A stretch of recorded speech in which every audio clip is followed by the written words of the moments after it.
အားလုံးပဲမင်္ဂလာပါကျွန်တော်တို့ရဲ့ Transporter Channel လေးမှာပြန်လည်ကြိုဆိုလိုက်ပါတယ်ကျွန်တော်တို့ဒီတစ်ပတ်တစ်ဆက်ပေးသွားမှာကတော့လက်ရှိ2026ကမ္ဘာဖလားမှာစိတ်ဝင်စားဖွယ်ရာကောင်းတဲ့ Dallas အသင်း၅သင်းကိုဖော်ပြပေးသွားမှာပဲဖြစ်ပါတယ်ကဲဒါဆိုရင်ဒီအသင်း၅သင်းကဘယ်အသင်းနေလဲဆိုတာကျွန်တော်နဲ့အတူကြည့်လိုက်ကြအောင်ခင်ဗျာ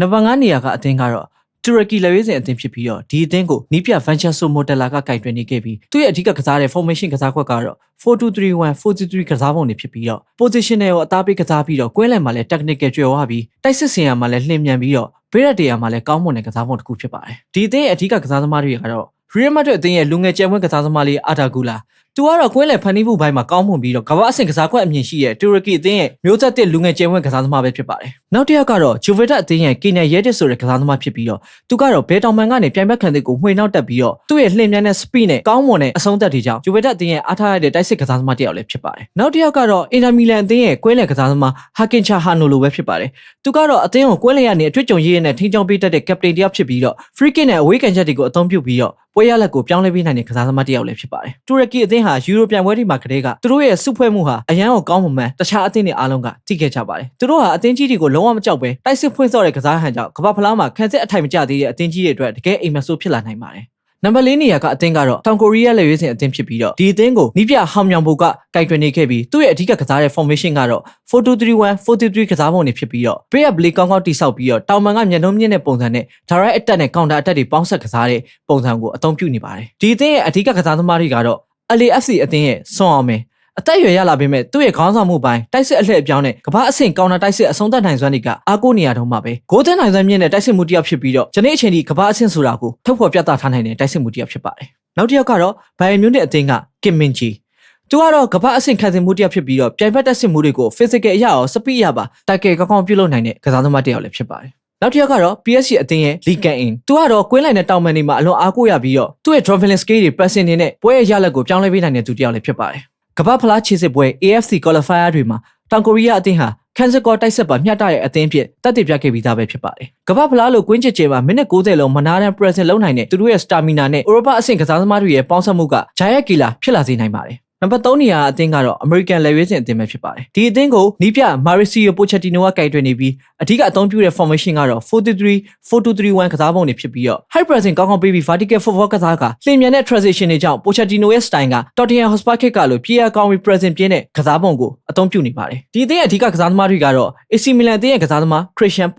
Pulisic ကတော့ Captain America လို့လူသိများပြီးလက်ရှိ Milan အသင်းမှာလည်း form အကောင်းဆုံးဖြစ်နေတဲ့တိုက်စစ်ရဲ့အသက်သွေးကြောကစားသမားတစ်ယောက်ဖြစ်ပါတယ်။နောက်တစ်ယောက်ကတော့ Monaco အသင်းရဲ့တိုက်စစ်မှု Florent Balogun သူကတော့တွက်လက်ပြီး golden visa ရှိတဲ့တိုက်စစ်မှုနံပါတ်9စစ်တစ်ယောက်ဖြစ်ပြီးတော့ American ရဲ့အားနည်းချက်ဖြစ်ခဲ့တဲ့တိုက်စစ်အဆုံးသက်ပိုင်းကိုအကောင်းဆုံးဖြည့်ဆည်းပေးထားနိုင်မဲ့တိုက်စစ်ကစားသမားလည်းဖြစ်ပါတယ်။နောက်တစ်ယောက်ကတော့ Juventus အသင်းရဲ့ Weston McKennie သူကတော့ကွင်းလယ်မှာ dynamic ဖြစ်ပြီးတော့ box to box မနာတမ်းပြေးလွှမ်းနိုင်ကတိုက်ကယ်ကောင်းကောင်းပြုလုပ်နိုင်တဲ့သူလည်းဖြစ်ပါတယ်။နံပါတ်1နေရာအသင်းကတော့ Morocco လက်ရွေးစင်အသင်းဖြစ်ပြီးတော့ဒီအသင်းကိုနီးပြ Mohamed Ouabi ကကင်တွယ်နေရဖြစ်ပြီးတော့အဓိကအသုံးပြုတဲ့ formation တွေကတော့ 4-1-4-1 နဲ့ 4-3-3 ကစားပုံတွေပဲဖြစ်ပါတယ်။သူတို့ကတော့အဓိက defensive နဲ့ low block ကစားပြီး counter attack အရန်ကောင်းတဲ့အသင်းတစ်ခုဖြစ်ပါတယ်။ discipline အရန်မြင့်မားတဲ့အသင်းဖြစ်ပြီးတော့2020 World Cup မှာလည်း semi final တက်ခဲ့ပါသေးတယ်။ဒီအသင်းရဲ့အဓိကကစားသမားတွေကတော့ PSG အသင်းရဲ့ကစားသမား Achraf Hakimi သူကတော့ကမ္ဘာအကောင်းဆုံးညာနောက်ခံလူတူဖြစ်ပြီးတော့ခံစစ်တင်မကပဲတိုက်စစ်လက်ပံမှုမှာလည်းအလွန်ကောင်းမွန်ပြီးအမှတ်မထင်သွင်းဂိုးတွေပါရယူနိုင်တဲ့ကစားသမားလည်းဖြစ်ပါတယ်။နောက်တစ်ယောက်ကတော့ Real Madrid ရဲ့ကစားသမား Brahim Diaz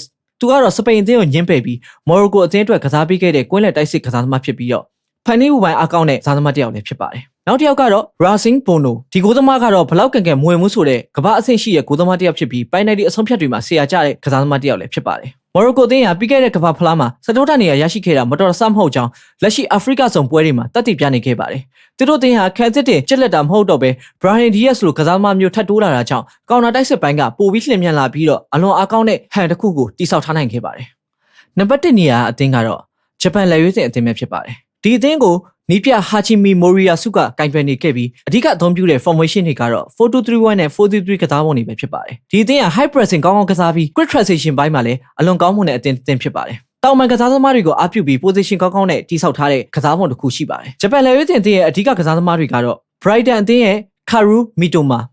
ကမ္ဘာအဆင့် 1vs1 dribbler သမားတစ်ယောက်ဖြစ်ပြီးတော့ဘလို့နောက်ခံလူကိုမဆိုကြော်ဖြတ်နိုင်တဲ့အလွန်ကောင်းမွန်တဲ့ကစားသမားတစ်ယောက်ဖြစ်ပါတယ်။နောက်တစ်ယောက်ကတော့ Real Sociedad အသင်းရဲ့ကစားသမား Takefusa Kubo သူကတော့ညာတောင်ပိုင်းနဲ့ကွင်းလယ်မှာအလွန်ကောင်းမွန်တဲ့ဖန်တီးမှုတွေပြုလုပ်နိုင်ပြီးတော့ ကိုယ်တိုင်မှာဂိုးသွင်းယူနိုင်စွမ်းရှိတဲ့ကျယ်ဝင့်ကစားသမားတစ်ယောက်ဖြစ်ပါတယ်နောက်တစ်ယောက်ကတော့လီဗာပူးအသင်းရဲ့ကစားသမား Wataru Endo သူကတော့ဂျပန်လေအေးစစ်အသင်းရဲ့ခေါင်းဆောင်ဖြစ်ပြီးတော့အတီးကစားရဲ့နေရာကတော့ defensive midfield နေရာဖြစ်ပြီးတော့လိုအပ်ရင်စတာဘက်နေရာလည်းကစားပေးနိုင်ပြီးတော့ Endo ဟာဂိုးသွင်းနိုင်ပြီးအသင်းကို balance ဖြစ်အောင်လုပ်ပေးနိုင်တဲ့ midfielder တစ်ယောက်လည်းဖြစ်ပါတယ် area jewel မှာလည်းကောင်းမွန်ပြီး forward အရမ်းမြင့်တဲ့ကစားသမားဖြစ်ပါတယ်အာရှရဲ့ဂုံဆောင်ဂျပန်အသင်းကတော့လက်ရှိအပြာရောင်ဆာမူရိုင်းတွေရဲ့စူးစီးမှုနဲ့စီကံစနစ်ကြမှုတွေနီးပြူအပိုင်းတွေကကမ္ဘာအဆင့်ကိုရောက်ရှိနေခဲ့ပါပြီ။ဥရောပအသင်းကြီးတွေကိုကောင်းကောင်းရှင်ကစားနိုင်တဲ့ဂျပန်သားဒီတစ်ခေါက်ကမ္ဘာဖလားဆီမီဖိုင်နယ်ကိုရောက်ရှိသွားခဲ့ရင်တော့အံ့ဩစရာလုံးဝရှိမှာမဟုတ်ပါဘူး။ဒါကတော့လက်ရှိ2026ကမ္ဘာဖလားမှာစိတ်ဝင်စားဖွယ်ရာကောင်းတဲ့ Dark Horse အသင်း9သင်းကိုဖော်ပြပေးသွားတာပဲဖြစ်ပါတယ်ခင်ဗျာ။မိတ်ဆွေတို့ဒီအသင်း9သင်းတွေကဘယ်အသင်းတွေကိုကြိုက်နေတတ်ကြလဲ။ comment မှာမှတ်ချက်ရေးပေးသွားခဲ့ကြပါဦး။အဆုံးထိကြည့်ရှုပေးလို့အားလုံးကျေးဇူးတင်ပါတယ်ခင်ဗျာ။ကျွန်တော်တို့ရဲ့ Transporter Channel လေးကို